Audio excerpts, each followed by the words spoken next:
Welcome to Cycl'n Vancouver. Hi, my name is Steve. I'm a 60-year-old guy, 6'5", around 250 pounds, who loves getting out on the bike and going cycling. Well, that and eating lots of baked goods. Today is Thursday, April 9th, 2026, and I'm going to see if I can finally work out my cycling limit given my current arthritic condition. I have a severe level of arthritis in my left hip that until recently made it very difficult for me to walk.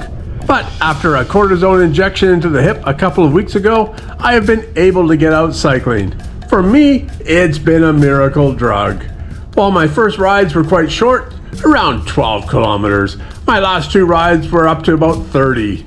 In all cases, I felt like I still had more in me, but I decided to end the rides nonetheless for precautionary reasons. Today, I'm intending to push the boundaries much further for what I expect should be around a 50-kilometer distance. But because I want to limit the climbing and the amount of stress on my hip, I have planned on a route that I think should be reasonably flat. So for this ride, I'm going to head east over to Windsor Street and then ride that north towards Gastown, where I'll turn west out to the seawall. Vancouver has an incredible seawall ride now, and I'm going to enjoy that all the way around to Granville Bridge on the south side of False Creek. I have ridden all of that before, but I don't tend to ride the seawall around Stanley Park anymore. It's beautiful, but I leave it for the tourists and the casual riders. It can get quite busy, and I prefer much less crowded areas to ride. But for today, I'll make an exception. And since it is a weekday and early April, I doubt it will be that busy yet. Were this closer to summer, I wouldn't ride that section of the seawall past 10 o'clock in the morning. As I said, it gets busy. On the south side of False Creek, I intend to climb Cypress and then join the Arbutus Greenway back towards home. This will be the most touristy cycling route I'll have ridden here in quite some time. It should be beautiful, and if you're not familiar with Vancouver, I imagine that you will see a lot of the city's main attractions on this ride. Here is my Strava route map for today's ride.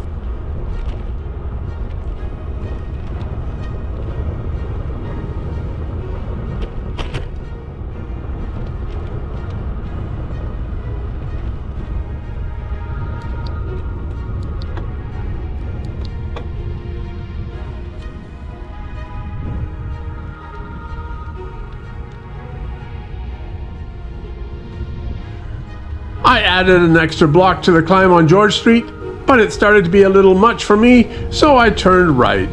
Of course, the alley climb is steeper, so I will pay for this bit of recovery.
Windsor is another one of those Vancouver streets that only runs part way through the city. It is a great street to ride and one I cycle often.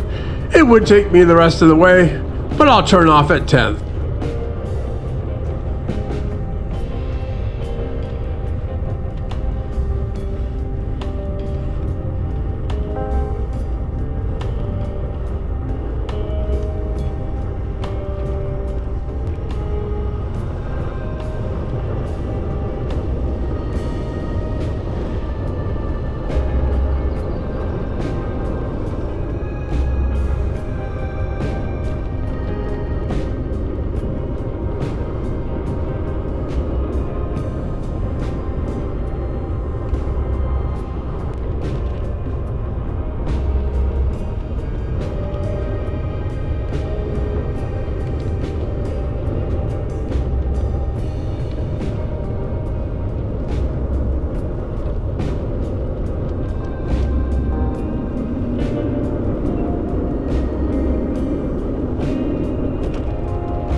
It has been a while since I last rode through here.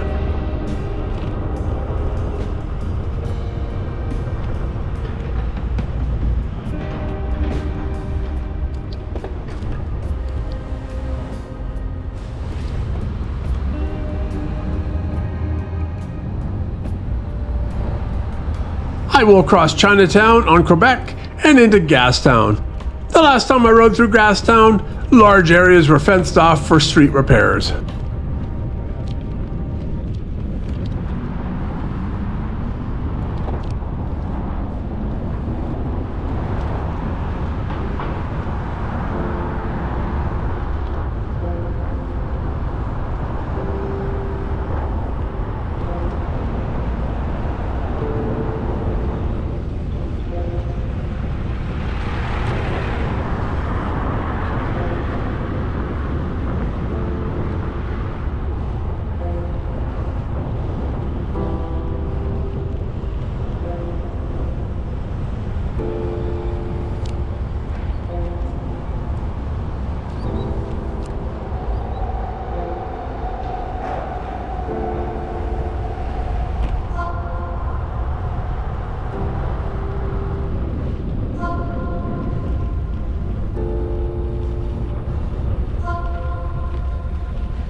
It seems like those repairs are done, and this area looks great.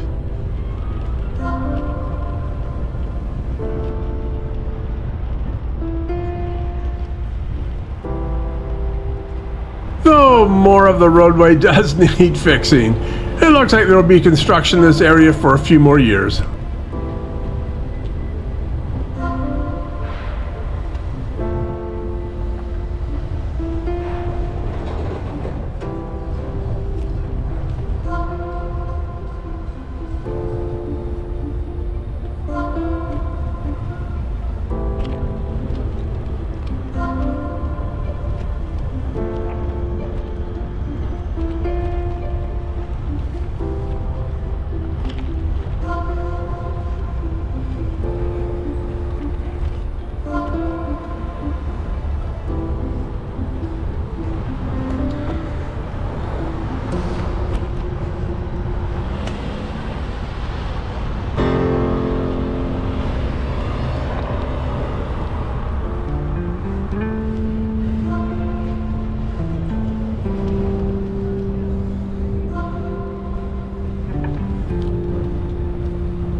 I am going to start the seawall ride at the new convention center. You can sure tell that Canada is a high trust society. That pedestrian saw that I was planning to turn, yet he looked away and didn't even flinch as I closely passed by.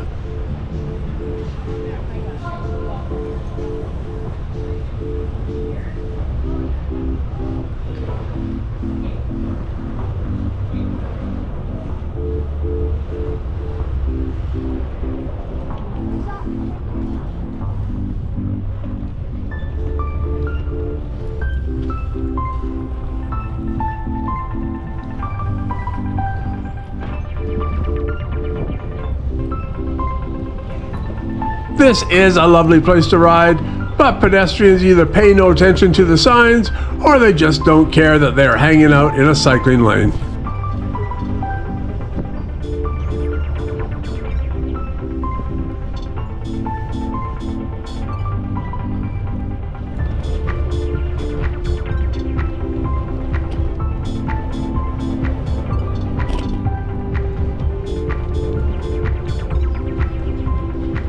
When there aren't a lot of people out here, the seawall is a fabulous path to ride. The scenery is spectacular.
I saw a bit of a bottleneck up ahead, so I figured I should just move to the roadway. I will move back to the seawall in time. This portion of the seawall always seems to be busy.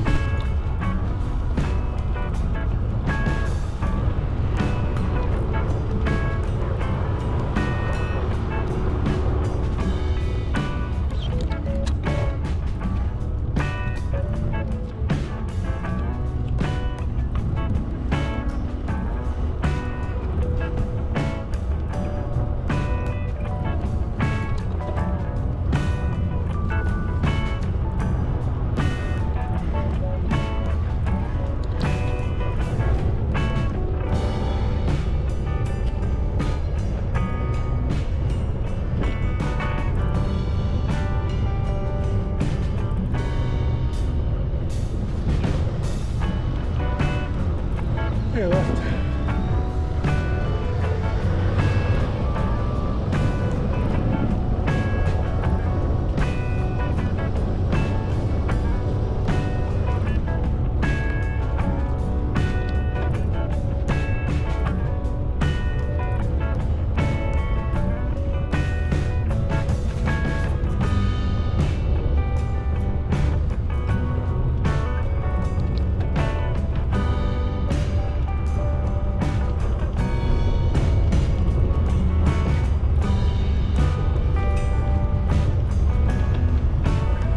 When I first took up cycling, I used to ride the Stanley Park seawall several times a week. I stopped doing that several years ago and haven't ridden this section of the seawall more than a couple of times since. Well, at least during the day. I did do a few night rides around here over the past couple of summers, but those don't really count. We rode from the other direction, counter traffic, and you couldn't see much other than oncoming lights. They were fun though.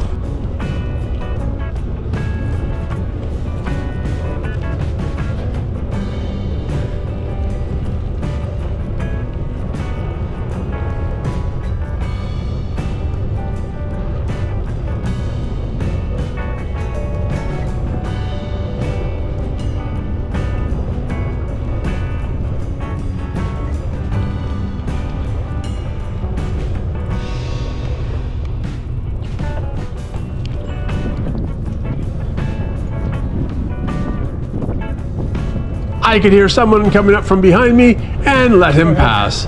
Of course, this is one of the few horrible passing areas.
One thing I hate about riding the seawall is that I often tend to encounter people that just stop mid-lane, or in the case of the family up ahead of us, they just stop, turn around, and proceed contra the flow of traffic.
The park is done. Now I'm going to head around Falls Creek and then get back on the seawall and head west to the Granville Island area.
It is hard to beat springtime in this city.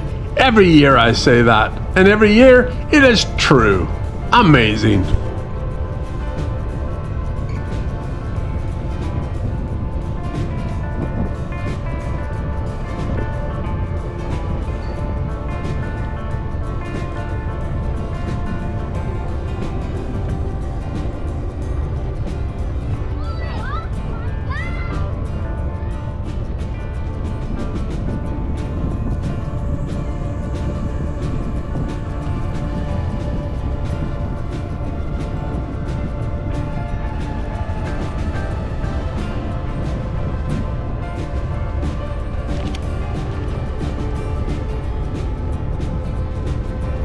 I first started riding this path back in 2014. Back then, both pedestrians and cyclists shared the path. You can imagine how well that went. And in several places, the path was paved with bumpy pavers. They looked good, very 70s, but they really sucked for riding on, at least on 25mm tires like I had. You can still see some pavers here and there, but not on the bike path. I stopped riding this path on December 6, 2014, and didn't ride it again until COVID times. By then, the city had done a lot of work on the path. Now, I love riding it.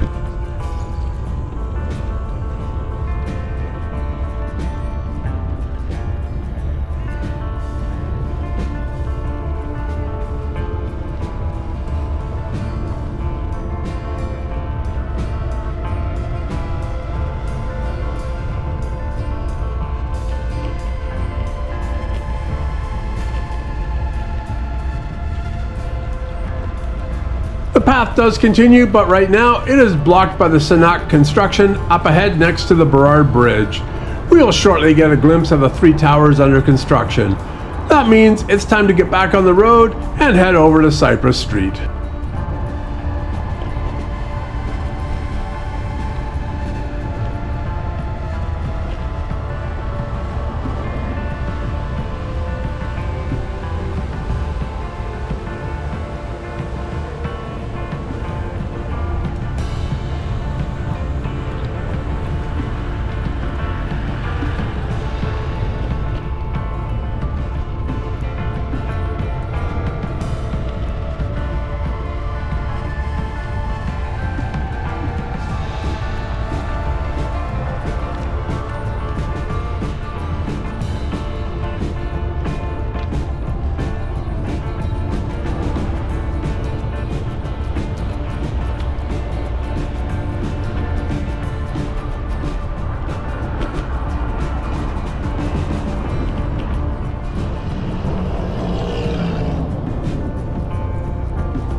I thought that I would take a quick diversion on the Greenway.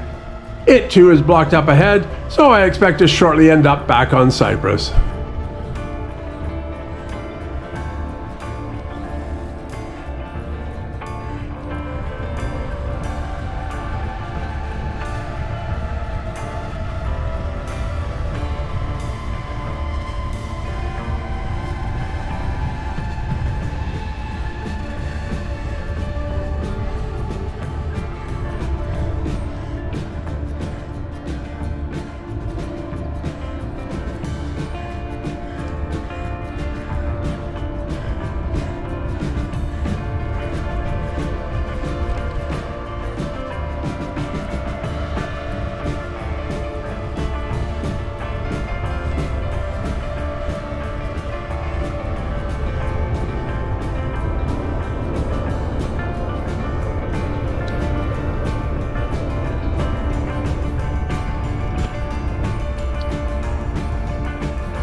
Because the Greenway is blocked between 37th and 41st, either I divert east on 37th and climb a nasty hill, or I head west through the intersection and into an alley I've never ridden before. Guess which I chose?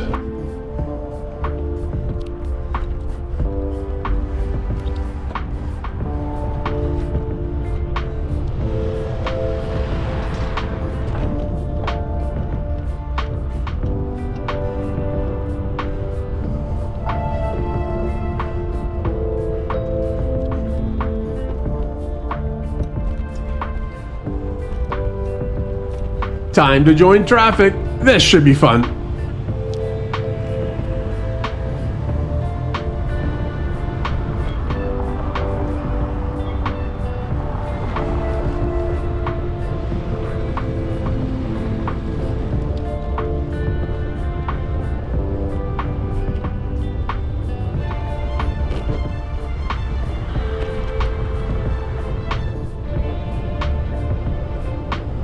As soon as I saw an opening back onto the Greenway, I took it.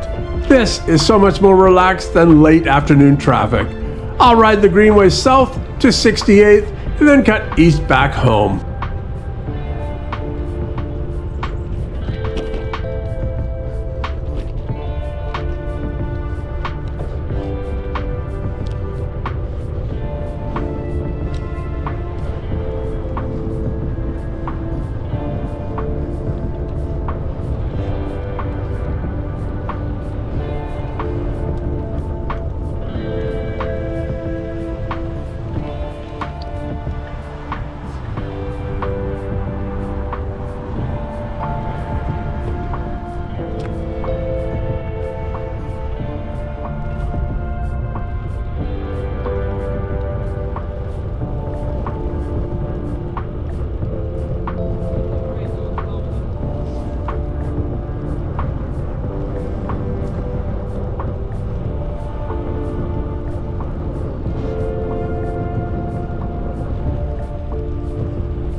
Though I really enjoyed that ride, the last 10 kilometers or so were actually pretty tough on me. I was really starting to feel it, and I think I found my limit. I don't know if I could have ridden much further. I got in 50 kilometers and 426 meters of climbing. For the rest of the day, I actually felt quite fine, but when I woke up the next morning, my lower body hurt. I had to spend 4 days recovering before I was able to get back out and ride again. And although 50 kilometers used to be a very standard distance for me, I have no plans to try to do that again, at least until after I get a new hip. Then maybe 200 kilometers, here we come.